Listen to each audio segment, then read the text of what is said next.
รรมดาบ่มีรถหรูหรายังมาหาน้องประจำเศร้าสะอายอย่าหมายตื้อน้องงามคำมีรถวันใดลืมซ้ำจะมานำน้องไปเป็นแฟนน้ำมันเต็มทางดังที่เขาลือเขาสาหลุดจากห่างหนดาสายยาหนุ่มกระเป๋าเบแทนบ่มีไผอยากสอนบังอ่อนบ่อยากเป็นแฟนจริงห่างไล่ล่าสายแนนปิดแฟนลืมคำสัญญาจริงตัดสินใจเข้าไปถึงคำว่าพรโซเฟอร์งามงอนใจผ่อน30%ดอกเบี้ยต่ำสุด 0.3 ปีที่เห็นคือโปรโมชั่นจำเป็นเจ้าจงไว้สู้ได้ห้องขายโอโตคือโกแท้เฮาวันนี้สีสันหุ่งเฮืองอีหลี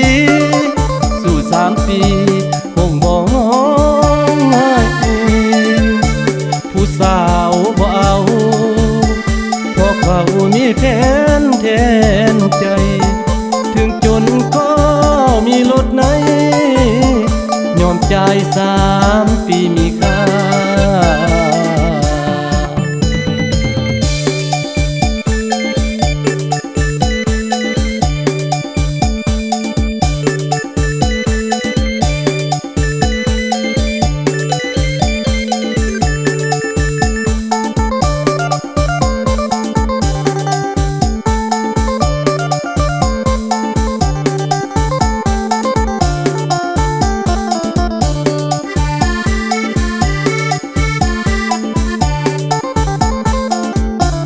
ตัดสินใจ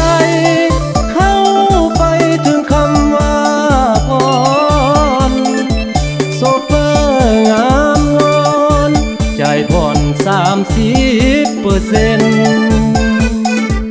ดอกเบี้ยต่ำสุด 0.3 ปีที่เห็นคือโปรโมชั่นจำเป็นเจ้าจงไว้สู้ได้ห้องขายโอโตคือโกแท้เฮาวันนี้สีสันหุ่งเฮืองอีหลีสู่3 ปีคงบ่ง่ายผู้สาวบ่เอาเพราะเขามีแทนใจถึงจนก็มีรถไหนยอมจ่าย3 ปีมี